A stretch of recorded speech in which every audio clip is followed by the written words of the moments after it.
तो इंडिया और चाइना के बीच में वॉर हुई थी, उसमें जो हमारे 114 जवान शहीद हुए थे उनकी याद को ताज़ा रखने के लिए ये मेमोरियल बनाया गया है। ये है अहरधाम 0 किलोमीटर।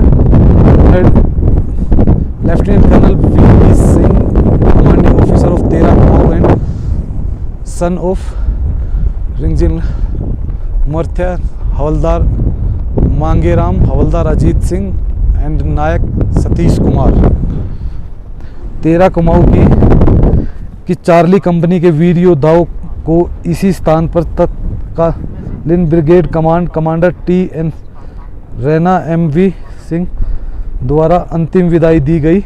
यह पवित्र स्थान भारत माता के इन रणबुंकरों के अद्भुत साहस, असाधारण वीरता एवं सर्वोच्चम बलिदान का साक्षी है। तो भाई यहाँ पे हुए थे वो 3 लोग, हमारे 3 जवान शहीद।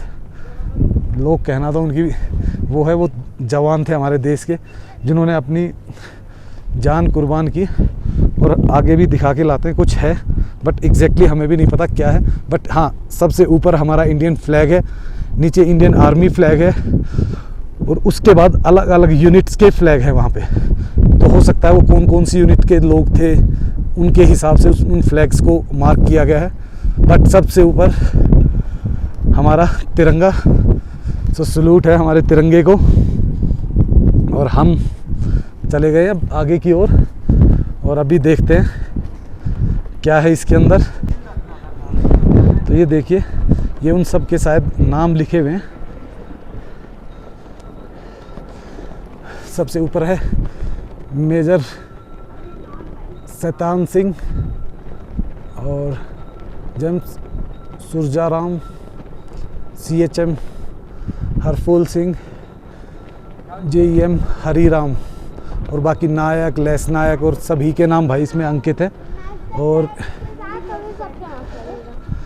ये देखिए, ये है वो वॉर मेमोरियल हमारे फ्लैग्स के नीचे, और यहाँ पे लिखा हुआ है उन सब का नाम जिनकी याद में, उनकी यादगार में जिन्होंने अपने प्राण इसलिए दे दिए कि हम जीवित रहे। मेजर शैतान भाटी, नायक सूबेदार हरीराम नायक, सूबेदार सुरजा नायक, मतलब जितने भी थे ना उन सब का नाम लिखा हुआ है यहाँ पे। और इधर लगे हुए सारे फ्लैग्स, और ये है इनका सेपरेट शायद मार्क, चसुल वॉरियर्स, क्योंकि ये एरिया चसुल में आता है, तो ये वहाँ के वॉर मेमोरियल की ही याद में बनाया हुआ है। और ये देखिए, ये जितने भी हमारे 85 टोटल थे, 114 मीन्स 114 लोग शहीद हुए थे इसमें, और उन सब का यहाँ पे नाम है। तो सलूट है हमारे इन योद्धाओं को। तो भाई अभी हम चलते हैं उधर भी उन्होंने कुछ बनाया हुआ है, तो अभी जाके अंदर ही पता चलेगा कि क्या बना हुआ है, उसको भी देख के आते हैं। पर भाई बहुत तकलीफ़ होती है जब ऐसे कुछ देखते हैं। मेरे फादर खुद आर्मी से रिटायर है, तो मैंने स्टोरियाँ सुनी हैं, बट बहुत फील होता है कि जब एक पूरी की पूरी यूनिट, एक पूरा पूरा परिवार कहा जाता है।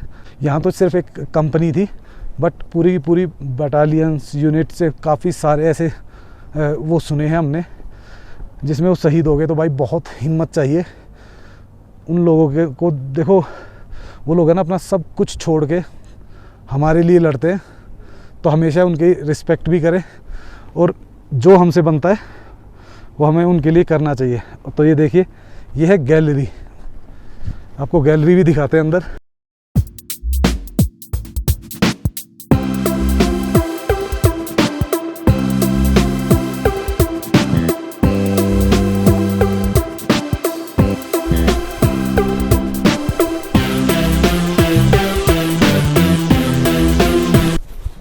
सर इंडिया की और चाइना की लोकेशन को दर्शाता है। URL है ये सर वो जगह है जहाँ पर अभी हम खड़े हुए हैं।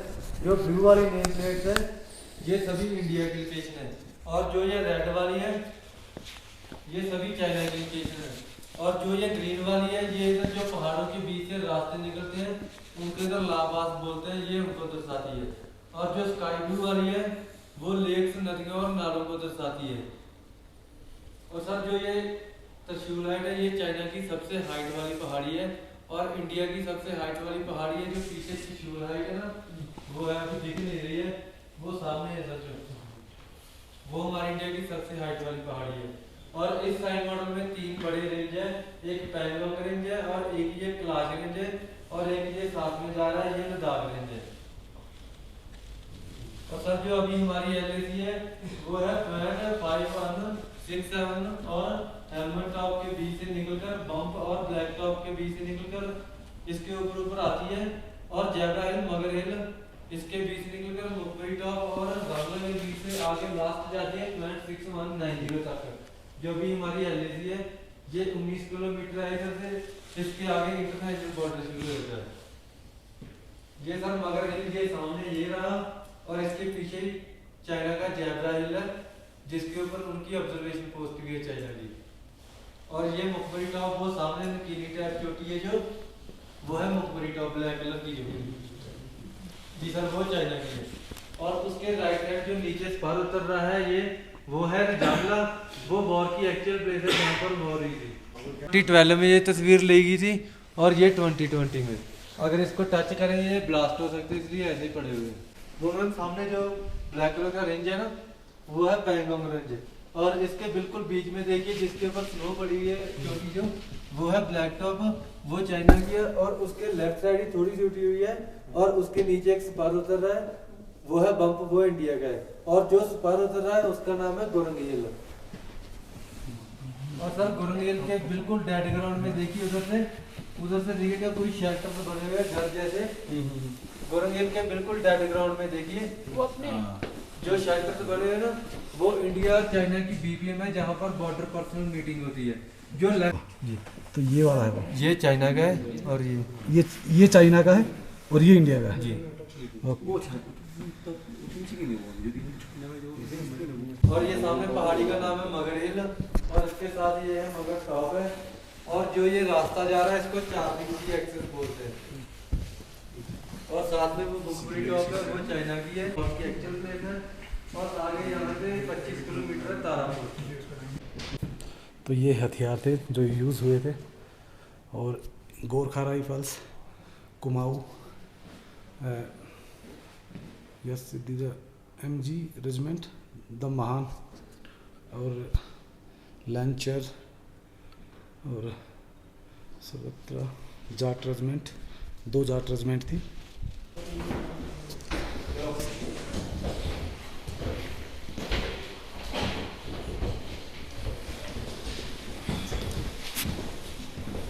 हम आ गए वापस बाहर, अभी वो बता रहे हैं उसके बारे में काफ़ी कुछ, बट भाई बहुत दुख होता है जब ऐसी ऐसी चीज़ों को देखते या सुनते हैं ना, क्योंकि हमारे जवान जो पूरी प्लाटून थी, ऊपर जो पोस्ट थी, जो मेन लड़ाई थी वो वहाँ हुई थी। इसके वॉर मेमोरियल के बैक साइड में, वो मैं आपको बाहर जाके दिखाऊंगा, वो बाहर से दिखती है आराम से। जो सामने की पहाड़ियाँ हैं इनमें से कुछ इंडिया की हैं, कुछ चाइना की हैं। बीच में ऊपर जो वाला जो टॉप है वो चाइना का है, इधर बीच में 0 पॉइंट बनाया हुआ है जहाँ पे उनकी मीटिंग्स होती हैं, फ्लैग मीटिंग्स जिनको बोलते हैं। और वो देखिए, वो जो सामने आपको दिख रही है ब्लैक कलर का टॉप, जहाँ पे लड़ाई हुई थी, और आज वो अभी नो मैंस लैंड है। चलिए सर, नमस्कार, thank you so much sir. आप हमारे देश के लिए इतना कुछ कर रहे हो। तो दिखाते हैं सर, ये देखिए जो इस सामने आपको पोस्ट दिख रही है, जो वाइट जिस पे है ये चाइनीज़ है, और जो आगे वाली है ये इंडियन है, और जो नीचे आपको दिख रही है ना, ये देखिए ये दो पॉइंट्स है ना अलग अलग। जो लेफ्ट वाला, इसमें जो लेफ्ट वाला दिख रहा है ये इंडियन है, और जो राइट वाला है वो चाइनीज़ है। यहाँ पे होती है उनकी मीटिंग्स, 0 पॉइंट्स इसको बोलते हैं मीटिंग्स। और अभी इस एरिया को नो मैंस लैंड घोषित कर रखा है, और बाकी इधर हमारी सबकी पोस्टें हैं। हमने ना, मैंने बचपन में काफ़ी बार नाम सुना था मेजर शैतान सिंह, तो ये उन्हीं की याद में बनाया हुआ है, और वो सामने उनका स्टैचू लगा हुआ है। और ये देखिए, और अंदर इस एरिया के बारे में एक मूवी चलती है जो 13 मिनट्स की होती है। ये देखिए, ये थे मेजर शैतान सिंह। एक मिनट, छोटा सा मूवी थिएटर हॉल बनाया हुआ है जिसमें यहाँ के बारे में पूरी डिटेल्स दी हुई है मूवी के बारे में, और इधर बैठने के लिए चेयर्स दी हुई है, और उधर से ऑपरेट करके वो हमें दिखाते हैं। ये मुमकिन ही नहीं कि खून पर इल्जाम आ जाए। हमारे गांव में बहनें उसे राखी न बांधेगी, पलट के जंग से भाई अगर नाकाम आ जाए।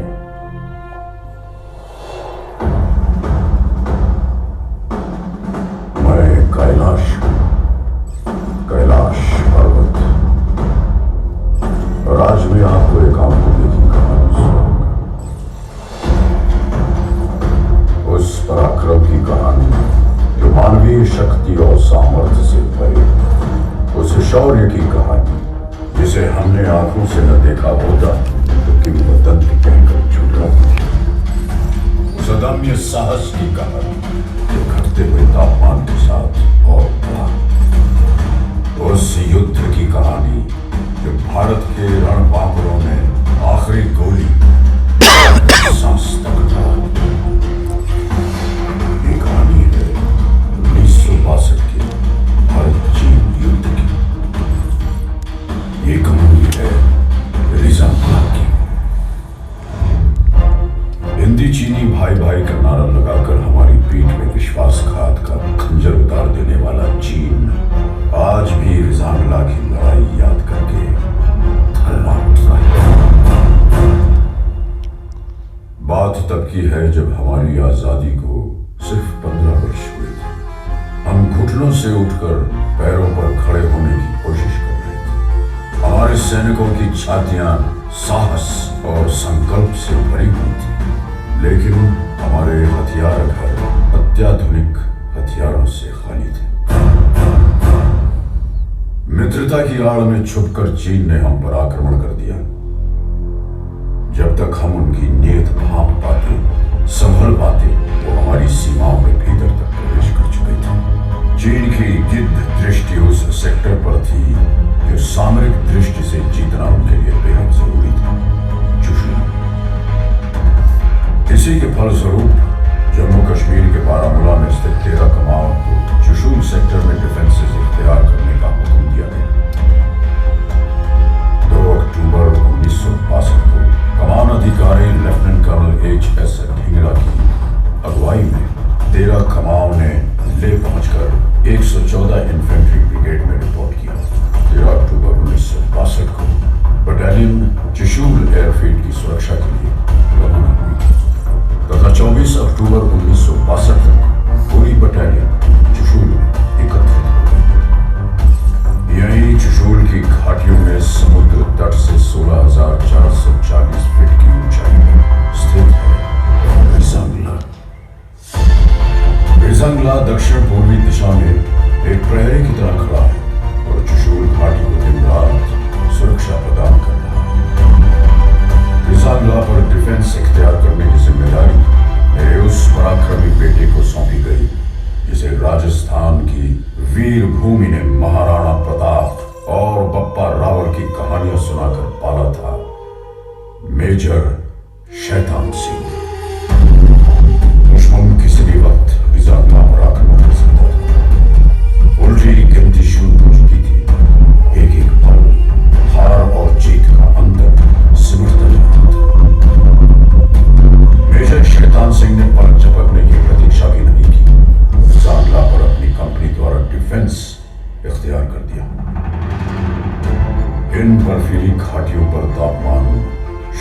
से 40 डिग्री नीचे तक फिसल जाता है और विज्ञान कहता है कि इंसान का शरीर इतनी ठंड बर्दाश्त करने के लिए नहीं बनता। एक बार तापमान में शरीर के अंदर प्रवेश कर गया तो हृदय गति रुकने का डर नहीं। लेकिन अगर कोई ये कहे कि उसे मौत से डर नहीं लगता तो या तो वो झूठ बोल रहा है या फिर वो भारत का सिपाही है। मेजर और उनके लड़ाकों को तापमान की नहीं, हिंदुस्तान की फिक्र थी।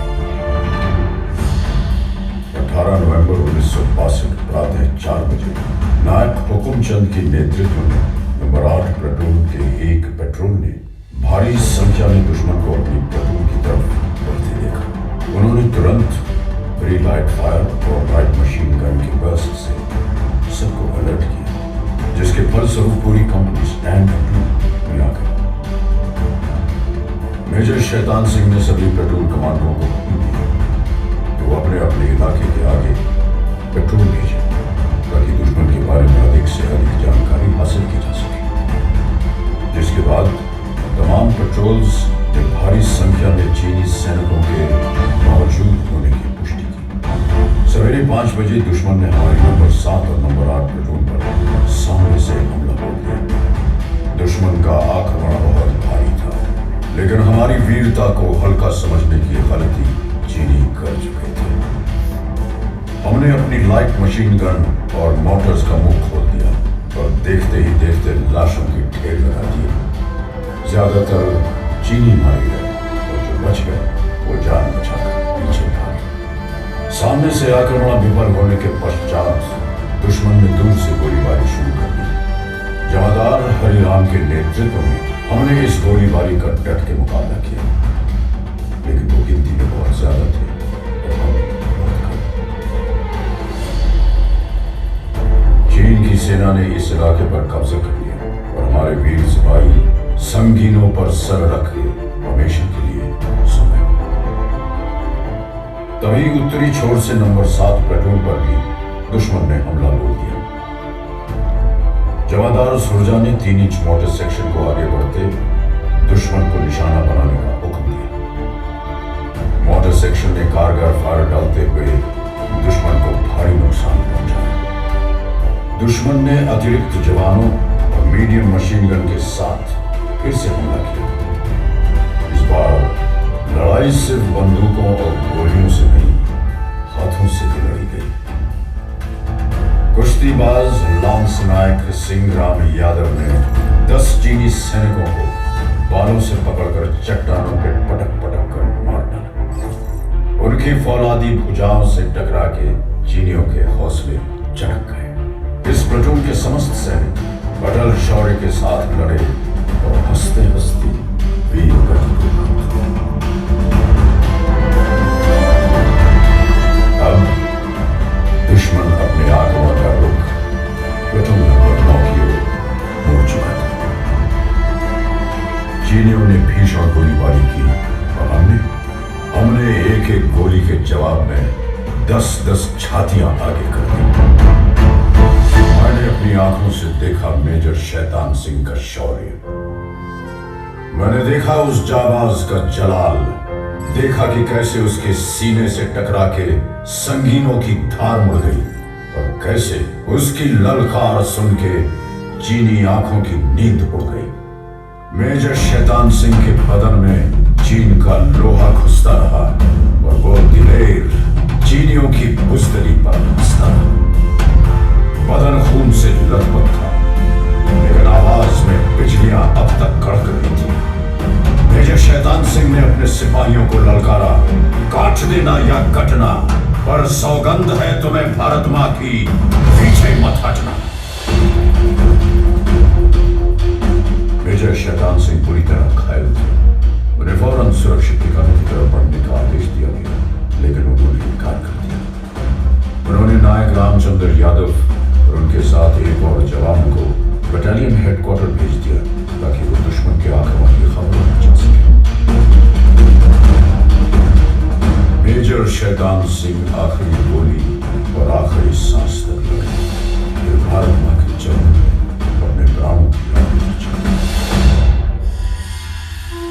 तकरीबन 16 घंटों तक चले इस महासंग्राम में चीन ने 1300 सैनिक, चीन के अखबारों में भारतीय सैनिकों की वीरता के किस्से छपे। ऐ शहीद मुल्को मिल्लत, मैं तेरे ऊपर निसार, अब तेरी हिम्मत के चर्चे गैर की महफिल में हैं। मेजर शैतान सिंह और उनके साथियों ने चीनियों की हिम्मत तोड़ दी। उन्होंने चुशूल पर कब्जा करने का विचार हमेशा हमेशा के लिए छोड़ दिया। युद्ध के 3 महीने बाद फरवरी 1963 में भारतीय फौजी वहां पहुंचे तो देखा कि बर्फ में सिपाहियों के बदन अकड़ गए थे, लेकिन हाथ से बंदूकें नहीं छूटी थी। मेजर शैतान सिंह को उनकी उत्कृष्ट वीरता, अदम्य साहस, दृढ़ निश्चय और पराक्रम के लिए मरणोपरांत भारतीय सेना के सर्वोच्च सम्मान परमवीर चक्र से अलंकृत किया गया। रिजांगला के युद्ध में वीरता की नई गाथा लिखने वाले जवानों को एक अति विशिष्ट सेवा मेडल, 8 वीर चक्र, 4 सेना मेडल और एक मेंशन इन डिस्पैच प्रदान किया गया। इस युद्ध की स्मृति में 13 कमांड की चार्ली कंपनी को पुनर्गठन के बाद रिजांगला कंपनी के नाम से जाना जाता है। ये युद्ध स्मारक रिजांगला के इतिहास का गवाह है। इसके प्रांगण में आहेर धाम उस पवित्र स्थान पर स्थित है जहां भारत माता के इन वीर सुपूतों का सामूहिक अंतिम संस्कार किया गया। तत्कालीन brigade commander brigadier TN. Raina द्वारा इन वीर योद्धाओं को मुखांजलि दी गई थी। जो राष्ट्र को धर्म मानते हैं उनके लिए यह स्मारक एक महातीर्थ की तरह वंदनीय है। तुम ही न होते तो दुनिया बबूल हो जाती, जमीन खून से यूं लालाजार करता कौन। हजारों लोग हैं यूं तो जमाने में, लेकिन हमारे वास्ते यूं मुस्कुरा के मरता कौन। रिजांगला मेमोरियल का हर पत्थर एक घोषणा है कि हम भारत के लिए जिएंगे, भारत के लिए मरेंगे। ईश्वर हमारे शत्रुओं पर दया करे, क्योंकि हम दया नहीं करेंगे। जय हिंद की सेना। मेरे वतन के लोग जरा आँख में भर। इसी के साथ है ना, इसी के साथ इन मेमोरीज के साथ इस ब्लॉग को करते हैं एंड, और आपको मिलते हैं नेक्स्ट ब्लॉग में। But please like and subscribe करना मत भूलना। और सेकेंडली है ना, इस वीडियो के कमेंट्स में मुझे गुड, वेरी गुड नहीं चाहिए, पर जय हिंद ज़रूर चाहिए भाई। जय हिंद ज़रूर लिखना। जो अपने इन फौजी भाइयों से प्यार करते हैं ना, इनकी रिस्पेक्ट करते हैं, तो जय हिंद ज़रूर लिखना भाई। इसी के साथ okay, bye bye and take care.